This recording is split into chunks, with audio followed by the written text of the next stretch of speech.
This year at TED 2026, Carissa Véliz, a philosopher at Oxford's Institute for Ethics in AI, made a case that electrified the crowd. AI predictions don't just forecast the future, they create it.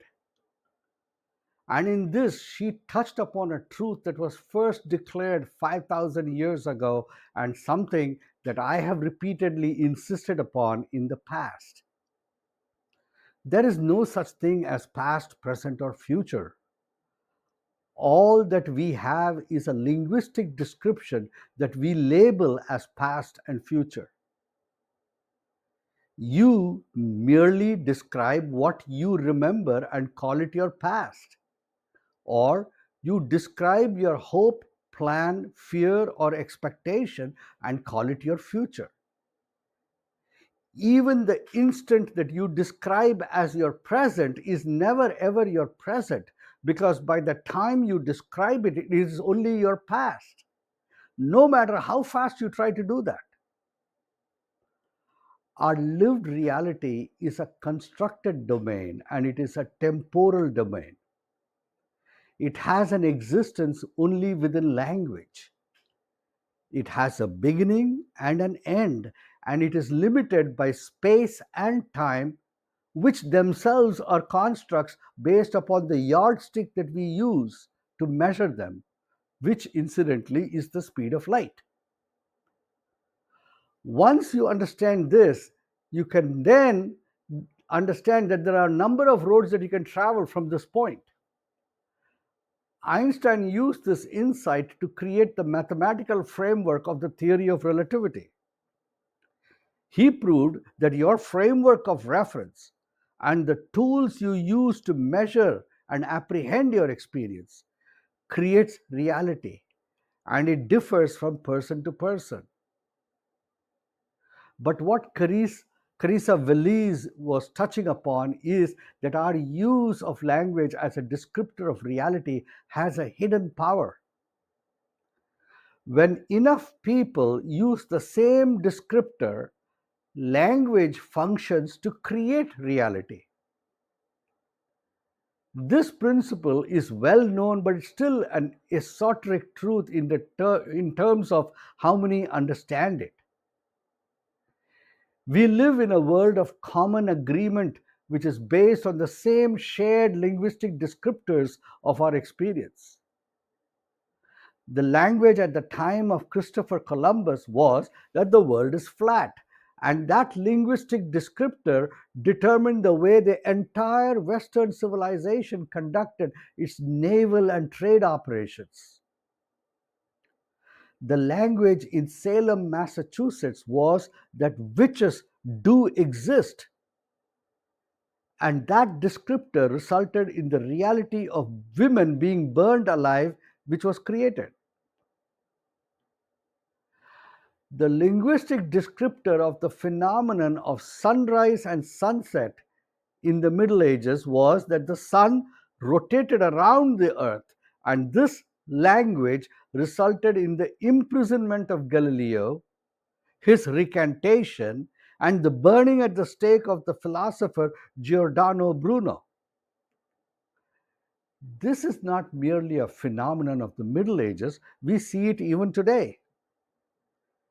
For example, the current administration's efforts to control our linguistic descriptors through the systematic and mass dissemination of alternate facts is based upon an instinctual understanding of the truth that linguistic descriptors create reality, and therefore an attempt to create a new reality that is amenable to the control of those people who occupied favored positions in this new reality.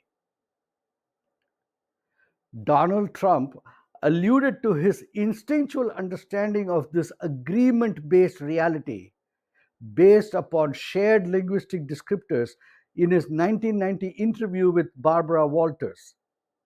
When he was challenged about the value of his assets, he argued that the value of his assets depends on which banker you talk to. The principle of language as the descriptor of reality and that the fact that the lived reality of communities is a reality based on agreement over shared linguistic description results in the following. Language does not only describe, language has the power to create reality. This is the truth behind the ancient Hindu belief in the power behind a mantra, the shamanistic belief in incantations, and the modern statement of Carissa Véliz over the power of AI to create the future. It is the power of language to tap into our shared conversation on how we use it to describe our experience. Now we can understand that everyone is very familiar with the descriptive state of their existence. That is the life they live, and it resides entirely in their language. But we don't merely live through our language. Our language emerges after experience.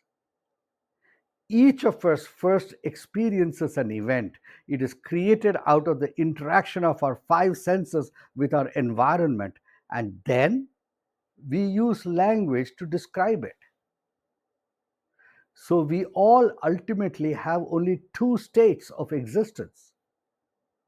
One, where you are describing something linguistically, or one where you are not describing anything, you are experiencing it without description.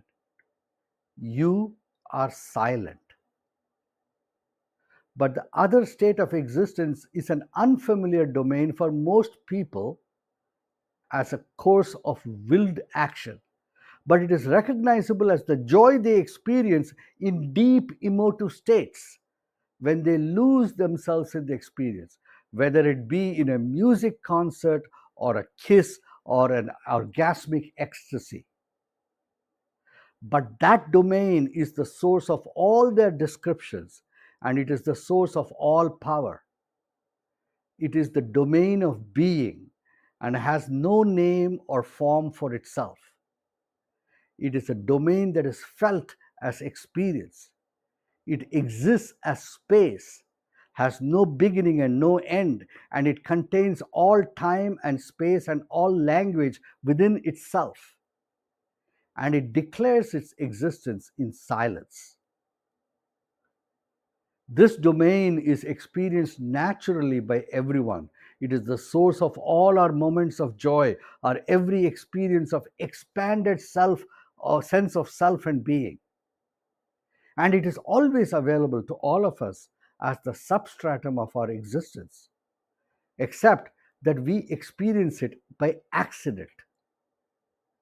We are dependent on circumstances to overwhelm the masking noise of our linguistic meaning making machine into subsistence before we are able to notice its constant presence. But we can learn to cultivate our ability to become attuned to this quiet, calm oasis that we all carry even in the midst of the storm of our everyday activity. Like a physical muscle, our ability to remain anchored to this inner oasis requires practice to develop. But the treasure that is available to you when you possess the key to this door is incalculable. And the method you need to learn is called neuroalignment.